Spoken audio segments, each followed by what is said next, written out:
나는 평생 수많은 사람을 만났다. 거래처의 대표, 공장의 기술자, 서류를 나르던 신입사원, 그리고 나와 오랜 세월을 함께한 친구들까지. 세상은 사람으로 움직이고 사람 때문에 무너진다. 젊은 시절 나는 언제나 부드럽게 말하고 상대를 세워주려 했다. 그게 인간관계의 기본 예의라 믿었기 때문이다. 그러나 시간이 지나면서 알게 되었다.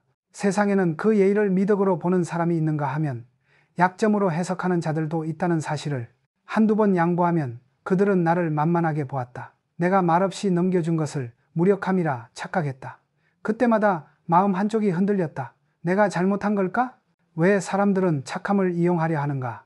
나는 오래 고민했다. 그리고 어느 날 깨달았다. 착한 성격은 미덕이지만 침묵으로 일관하면 미덕은 무시로 변한다는 것을. 사업을 하면서 나는 수많은 협상을 경험했다. 그 자리에서 내가 배운 것은 단 하나였다. 존중은 요청해서 얻는 것이 아니라 태도로 지켜내는 것이라는 사실이다. 상대가 나를 존중하지 않으면 나는 그와의 관계를 멈췄다. 그것이 예의 없는 대응이 아니라 나 자신을 지키는 최소한의 방패였다. 나는 인간관계에도 하나의 법칙을 세웠다. 나 존중, 너 존중, 나 무시, 너 개무시. 많은 이가 이 말을 듣고 웃었다. 하지만 그 말 속에는 냉철한 균형의 철학이 담겨 있다. 존중은 쌍방의 약속이다. 한쪽만 계속 베푸는 관계는 오래가지 않는다. 누구든 나를 무시하는 순간 나는 그 사람에게서 마음을 거두었다. 그것이 인간관계의 최소한의 질서다. 나는 사람을 평가할 때 학벌도 말솜씨도 보지 않는다. 그가 약한 사람을 대하는 태도를 본다. 권력이 조금 생겼다고, 지위가 높다고 자신보다 낮은 자를 무시하는 사람은 결국 같은 방식으로 무너진다. 반대로 자신보다 약한 이를 존중할 줄 아는 사람은 어떤 상황에서도 품격을 잃지 않는다. 나는 그런 사람들과 일했고 그들과 함께 회사를 키웠다. 많은 사람이 내게 물었다. 회장님, 세상을 살아가며 가장 중요한 인간관계의 비결은 무엇입니까? 나는 언제나 같은 대답을 했다. 존중을 잃는 순간 관계는 이미 끝난다. 존중은 말이 아니라 행동이다. 작은 약속을 지키는 것, 남의 의견을 경청하는 것, 상대의 노력을 인정하는 것. 이런 단순한 행위 속에서 사람의 진심이 드러난다. 나는 착한 성격을 바꾸라 하지 않는다. 다만 그 착함이 스스로를 해치게 두지 말라 말하고 싶다. 무례한 자에게 침묵으로 일관하는 것은 관용이 아니라 자기 존중의 포기다. 세상은 약한 자를 돕지 않는다. 스스로를 존중할 줄 아는 자만이 타인의 존중을 이끌어낸다. 그래서 나는 언제나 이렇게 다짐했다. 참는다고 모두 이기는 것은 아니다. 때로는 단호함이 최고의 예의다. 그리만 게리만 진지, 마이만 진지, 그리만 진지, 이산그리. 내가 세상을 오래 살아보니 사람을 무시하는 자들은 공통된 얼굴을 가지고 있었다. 그들은 늘 말이 빠르고 자기 이야기를 멈추지 않는다. 남의 말을 자르는데 주저하지 않고 상대의 감정에는 눈길 한번 주지 않는다. 그들은 공감하지 못한다. 아니, 공감할 필요조차 느끼지 못한다. 자신이 어떤 말을 했고 그 말이 상대의 마음에 어떤 상처를 남겼는지조차 모른다. 나는 그런 사람을 수없이 보았다. 그들은 언제나 타인을 평가하며 자신을 위로한다. 저 사람은 별거 아니야. 나는 그래도 저보단 낫지. 이런 말을 반복하며 스스로의 열등감을 덮는다. 겉으로는 강해 보이지만 속은 불안과 비교로 가득 차 있다. 그들의 자존감은 모래성처럼 흔들리고 누군가 조금만 잘나 보여도 그 모래성이 무너진다. 그래서 그들은 남을 깎아내린다. 자신보다 빛나는 일을 흠집내고 자신보다 약한 일을 밟으며 안도한다. 그 순간만큼은 스스로가 우월하다고 착각하기 때문이다. 하지만 나는 그런 사람을 존중하지 않는다. 진짜 강자는 남을 억누르는 사람이 아니라 자신의 감정을 다스릴 줄 아는 사람이다. 나는 삼성의 초창기 시절 매일같이 새로운 거래처를 만나며 이런 인간들을 상대했다. 나를 시험하듯 무례하게 굴던 사람들도 있었고 내 말을 끊고 웃던 이들도 있었다. 처음에는 화가 났다. 그러나 곧 깨달았다. 그들의 무례함은 나를 향한 것이 아니라 그들 자신의 불안이 만들어낸 그림자라는 것을. 그래서 나는 화를 내지 않았다. 대신 침묵 속에서 내 품격으로 그들을 압도했다. 무례한 자들은 결국 스스로의 수준을 드러낸다. 그들은 공감이 없고 타인의 가치를 보지 못한다. 그러나 나는 배웠다. 그런 자와 같은 언어로 맞서면 결국 나 자신도 그들과 닮아간다는 것을. 그래서 나는 한 걸음 물러나 냉정하게 판단했다. 이 사람은 내 곁에 있을 가치가 있는가? 그 답이 아니오라면 미련 없이 자리를 정리했다. 사람은 누구나 존중받을 자격이 있다. 그러나 존중을 모르는 자에게까지 그 권리를 줄 필요는 없다. 공감하지 못하는 자에게 친절을 강요하면 결국 내 마음만 상한다. 나는 늘 마음속에 이렇게 새겼다. 공감 없는 사람은 함께할 수 없다. 존중 없는 관계는 오래가지 않는다. 나는 자존감이 낮은 사람을 쉽게 알아본다. 그들은 늘 남의 단점을 먼저 찾는다. 칭찬할 줄 모른다. 누가 잘 되면 불편해하고 누가 실패하면 속으로 미소 짓는다. 겉으로는 괜찮다, 잘했네 하고 말하지만 그 말 뒤에는 질투와 불안이 섞여 있다. 나는 그 표정을 수없이 보아왔다. 진짜 자신감 있는 사람은 남의 성공에 위축되지 않는다.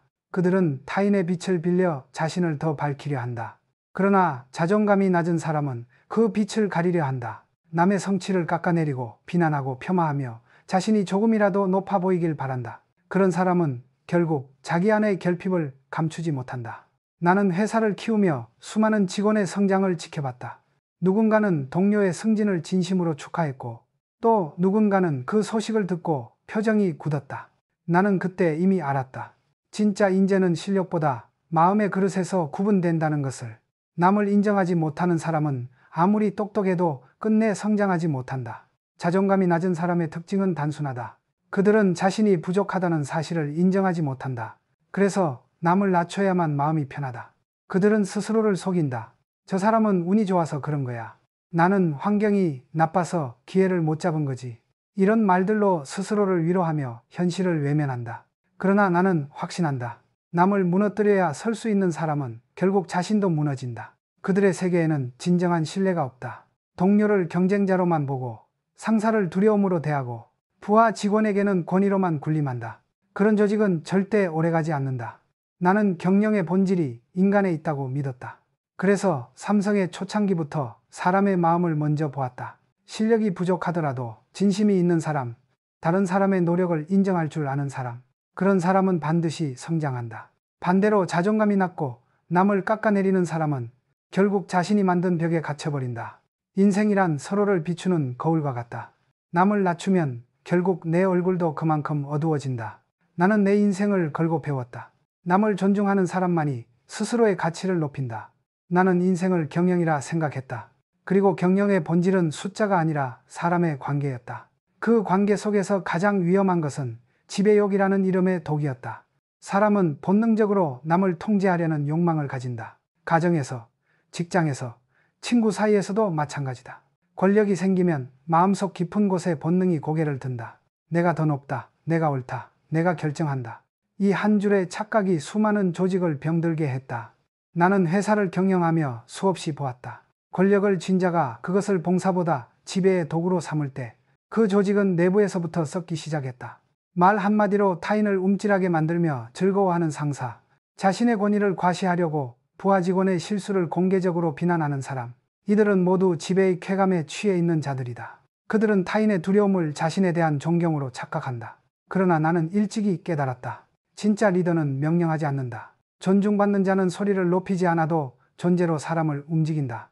삼성을 처음 세웠을 때 나는 직원 한 명 한 명의 눈을 바라보며 말했다. 당신이 내 밑에 있는 것이 아니라 함께 회사를 만드는 동료다. 건지? 그 말에 진심이 담겨 있었기에 사람들은 따랐다. 존중이 없는 지배는 결국 반발을 낳는다. 그것은 강압이지 리더십이 아니다. 나는 인간의 본능이 얼마나 교묘한지를 안다. 지배욕은 처음에는 작은 자존심으로 시작된다. 내가 더 잘한다. 내가 더 오래 일했다. 내가 더 중요한 일을 한다. 이런 생각이 쌓이면 어느 순간 타인을 아래로 보기 시작한다. 그리고 그 아래로 본 순간 사람은 변한다. 목소리가 바뀌고 태도가 달라지고 마음속에 오만이 자란다. 가정도 예외가 아니다.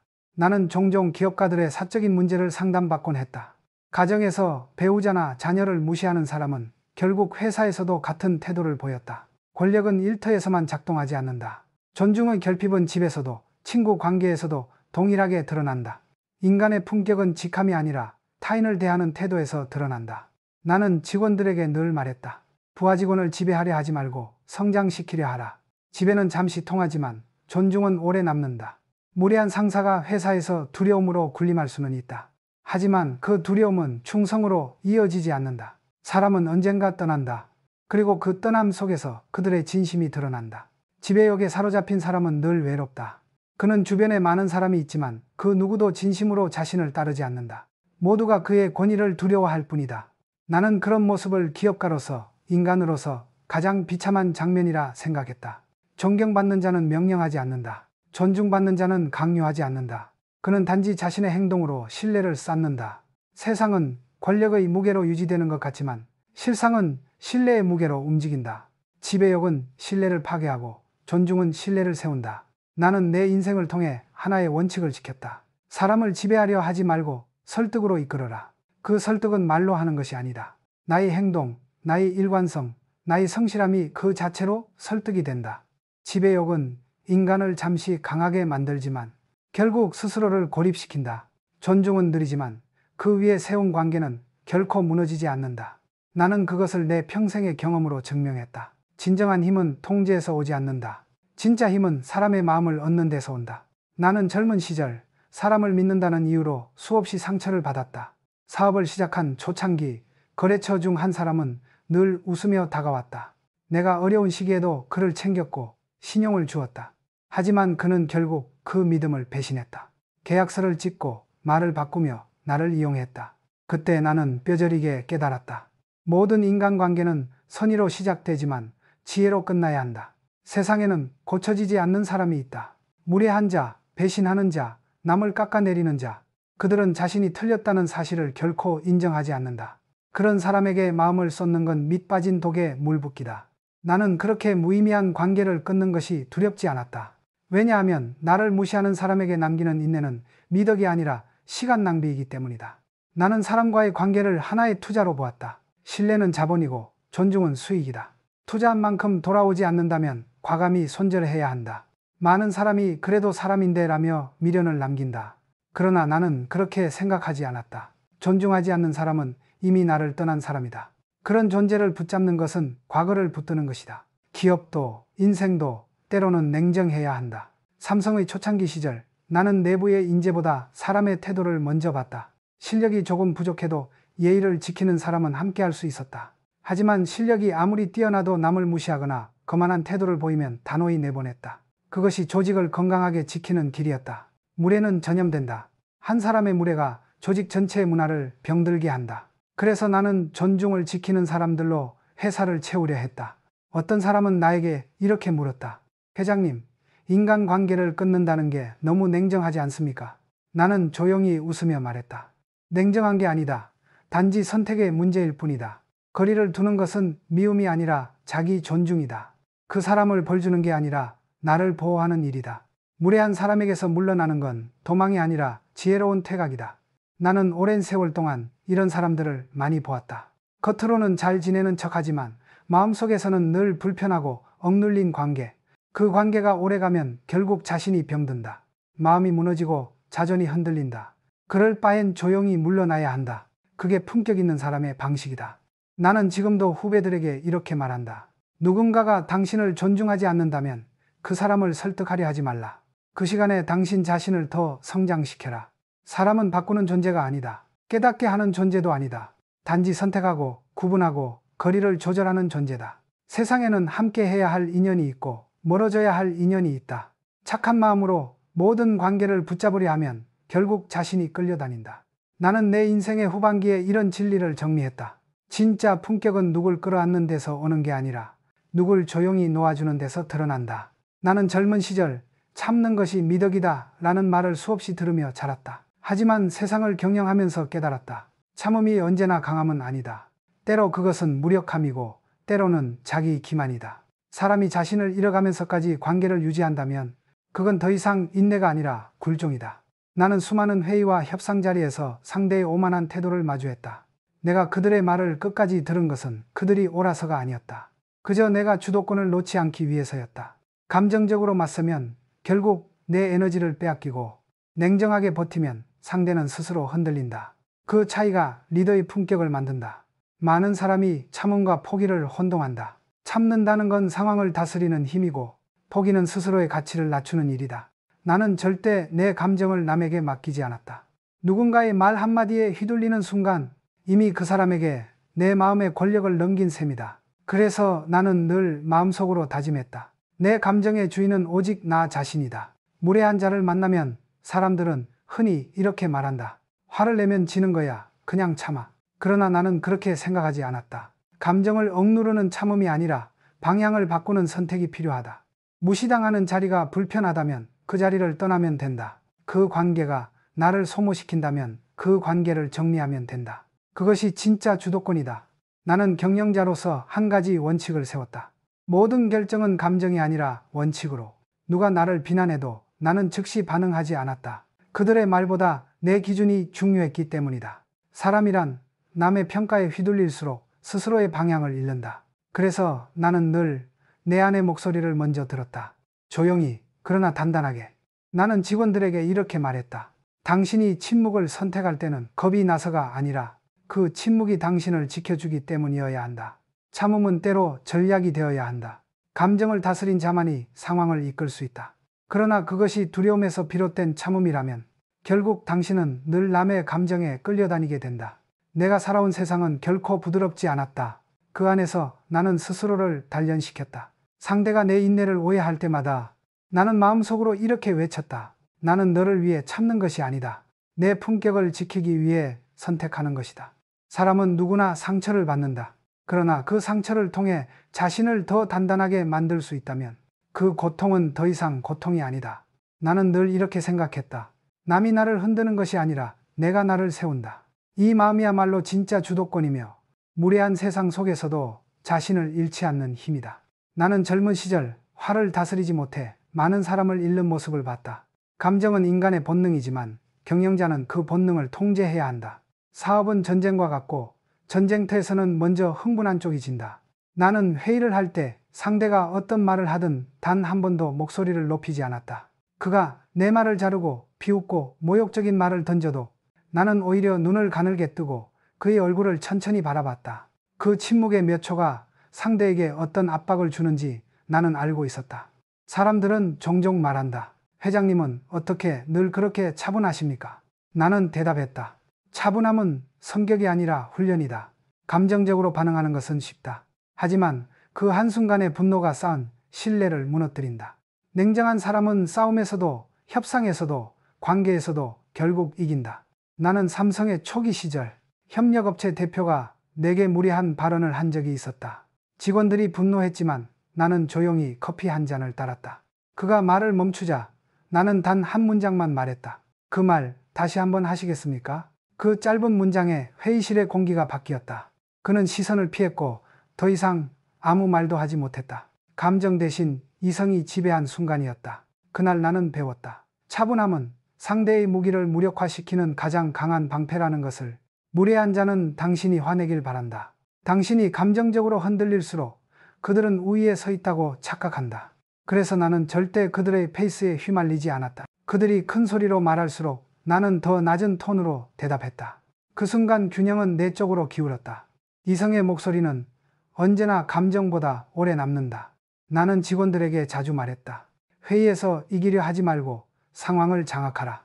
그 장악의 첫걸음은 바로 감정의 통제다. 분노는 짧고 결과는 길다. 순간의 감정으로 한마디 내뱉은 말이 몇 년 동안의 신뢰를 무너뜨리는 것을 나는 수도 없이 보았다. 그때마다 내 마음속엔 이 말이 떠올랐다. 이길 생각보다 잃지 않을 생각을 하라. 나는 사람을 설득할 때 목소리를 높이지 않았다. 오히려 천천히 단단히 한 문장씩 던졌다. 말의 힘은 크기가 아니라 무게에서 나온다. 무게는 감정이 아니라 논리와 품격에서 만들어진다. 그래서 나는 늘 말을 아꼈다. 감정이 사라진 뒤에도 남는 말만 입 밖으로 내보냈다. 그게 신뢰를 쌓는 언어였다. 세상을 살다 보면 도발하는 사람이 있다. 그들은 이유 없이 시비를 걸고 당신을 흔들려 한다. 그럴 때마다 나는 마음속으로 숫자를 세웠다. 하나, 둘, 셋. 그 짧은 3초가 내 인생을 얼마나 바꾸었는지 모른다. 3초 동안 참으면 후회할 말을 하지 않는다. 3초 동안 생각하면 이길 수 있는 방법이 보인다. 그 3초가 바로 냉정한 사람만이 가질 수 있는 무기다. 나는 인생의 후반부에 이런 말을 남기고 싶다. 감정은 불이고 이성은 물이다. 불을 다스릴 줄 아는 자만이 진짜 강자다. 무례한 세상 속에서도 감정을 다스린 자는 결코 무너지지 않는다. 그는 소리 없이 상대를 제압하고 조용히 자신을 높인다. 이것이 내가 평생을 걸쳐 배운 한 가지 진리다. 차분함은 단순한 태도가 아니라 존중받는 사람의 언어다. 사람의 말에는 힘이 있다. 그 힘은 목소리의 크기에서 나오지 않는다. 말 뒤에 깃든 의지와 진심, 그리고 품격에서 나온다. 나는 평생 수많은 회의와 협상을 겪으면서 말 한마디가 회사를 살릴 수도 무너뜨릴 수도 있다는 사실을 체험했다. 무례한 자를 상대할 때 가장 현명한 방법은 감정이 아닌 단호한 한마디를 던지는 것이다. 감정은 불이고 단호함은 칼이다. 칼은 함부로 휘두르면 위험하지만 정확히 사용할 줄 알면 자신을 지키는 가장 강력한 도구가 된다. 어느 날 한 간부가 회의석상에서 나를 향해 말했다. 회장님, 그건 이미 시대에 뒤떨어진 생각입니다. 순간 주변이 얼어붙었다. 모두가 내가 화를 낼 거라 생각했다. 그러나 나는 미소를 지으며 이렇게 말했다. 그렇다면 시대를 앞당겨 보게. 그 한마디에 회의장은 정적에 잠겼다. 나는 분노 대신 여유로, 공격 대신 품격으로 대답했다. 그 이후 그는 다시는 무례한 태도를 보이지 않았다. 말의 힘은 상대를 침묵하게 만든다. 그러나 그것은 고함이 아니라 무게감 있는 단어의 선택에서 비롯된다. 나는 늘 직원들에게 말했다. 말을 많이 하는 사람은 신뢰를 잃고 말을 정확히 하는 사람은 존경을 얻는다. 사람을 대하다 보면 때때로 도를 넘는 말을 듣게 된다. 그럴 때 가장 품격 있는 대응은 단순하다. 제가 잘못 들은 것 같네요. 방금 말씀 저에게 하신 건가요? 이 짧은 한마디는 공격이 아니다. 그러나 상대의 의도를 정확히 비추는 거울이 된다. 그 순간 상대는 자신의 무례함을 자각한다. 그 침묵 속에서 균형은 이미 나에게 돌아온다. 나는 협상 자리에서도 같은 원칙을 지켰다. 상대가 억지를 부리면 좋습니다. 그 대신 책임은 전적으로 당신이 지는 걸로 하죠. 이 말 한 줄로 상대의 목소리는 줄어들었다. 사람은 누구나 책임을 두려워한다. 그래서 나는 논리보다 책임의 언어로 상대를 움직였다. 한마디는 짧지만 그 뒤에 철학이 길어야 한다. 내 말 한 줄에는 항상 신념이 있었다. 그래서 사람들은 나의 언어를 단순한 대답이 아니라 하나의 원칙으로 받아들였다. 나는 지금도 이렇게 생각한다. 무례한 사람에게 큰 소리로 대항할 필요는 없다. 짧고 명확한 문장 하나가 가장 강한 무기다. 그 말은 싸움을 만들지 않고 스스로를 지킨다. 그리고 그 한마디는 상대의 태도를 바꾼다. 결국 말은 나의 인격이다. 품격 있는 한마디는 나를 지키고 거친 한마디는 나를 무너뜨린다. 나는 평생 이런 말을 가슴에 새겼다. 말은 소리로 남지 않는다. 사람의 기억 속에서 그 사람의 얼굴이 된다. 그러니 침묵하더라도 당당히 서라. 말하더라도 품격 있게 말하라. 그 한마디가 당신의 인생을 결정짓는다. 존중은 결국 말의 품격에서 시작된다. 나는 평생을 살며 인간관계의 본질을 한 문장으로 정리할 수 있었다. 나 존중, 너 존중, 나 무시, 너 개무시. 이 말은 단순한 감정의 보복이 아니다. 그 속에는 인간 사이의 질서를 세우는 균형의 철학이 담겨 있다. 사람은 누구나 존중받기를 원한다. 하지만 세상은 그 존중을 저절로 주지 않는다. 존중은 스스로 만들어야 하고 스스로 지켜야 한다. 당신이 자신을 함부로 대하면 세상도 똑같이 대한다. 반대로 당신이 자신의 품격을 지킬 때 주변은 그에 걸맞은 태도로 변한다. 인간관계는 결국 거울이다. 내가 비추는 만큼 상대도 비춘다. 나는 젊은 날 수없이 참았고 수없이 실망했다. 그러나 그 경험들이 나를 단단하게 만들었다. 무례한 사람을 피하지 않고 그들과 부딪히며 배웠다. 존중은 싸워서 얻는 게 아니라 스스로의 행동으로 쌓는 것이다. 이 원칙을 깨달은 이후 내 삶은 훨씬 단순해졌다. 누가 나를 무시하든 나는 내 품격을 잃지 않았다. 그러면 이상하게도 상대가 먼저 태도를 바꿨다. 삼성을 세우며 수많은 사람과 일했다. 그들 중에는 나를 진심으로 따른 사람도, 나를 이용하려던 사람도 있었다. 그러나 나는 모두에게 같은 기준을 적용했다. 예의를 지키는 자는 내 곁에 두었고 무례한 자는 아무리 유능해도 내보냈다. 기업이 오래 가려면 기술보다 사람의 품격이 우선이다. 품격 없는 조직은 부자가 되어도 오래가지 못한다. 나는 후배들에게 자주 이렇게 말했다. 존중은 남을 위한 게 아니라 나를 위한 최소한의 예의다. 존중할 줄 모르는 사람은 언젠가 신뢰를 잃고 신뢰를 잃은 사람은 결국 아무리 똑똑해도 무너진다. 사람의 성공은 머리가 아니라 태도에서 시작된다. 태도가 곧 인생의 무게다. 나는 인생의 마지막 순간에도 내 자신에게 물었다. 나는 오늘 나 자신을 존중했는가? 이 질문에 그렇다라고 답할 수 있다면 그 하루는 실패한 날이 아니다. 돈도 권력도 명성도 결국 사라진다. 하지만 존중으로 쌓은 신뢰는 끝까지 남는다. 세상은 변하고 사람도 변한다. 그러나 변하지 말아야 할 것이 있다. 그것은 나의 태도다. 누가 나를 어떻게 대하든 나는 내 기준으로 산다. 나는 그렇게 평생을 살았다. 그리고 마지막으로 이렇게 말하고 싶다. 당신이 나를 존중하면 나는 2배로 존중할 것이다. 하지만 당신이 나를 무시한다면 나는 조용히 등을 돌릴 것이다. 왜냐하면 나의 시간과 마음은 존중할 줄 아는 사람에게만 쓸 가치가 있기 때문이다. 존중은 결국 인간이 지킬 수 있는 마지막 품격이다. 그 품격을 잃지 않는 한 당신은 절대 무너진 사람이 아니다. 진짜 강자는 힘이 아니라 존중으로 세상을 다스린다.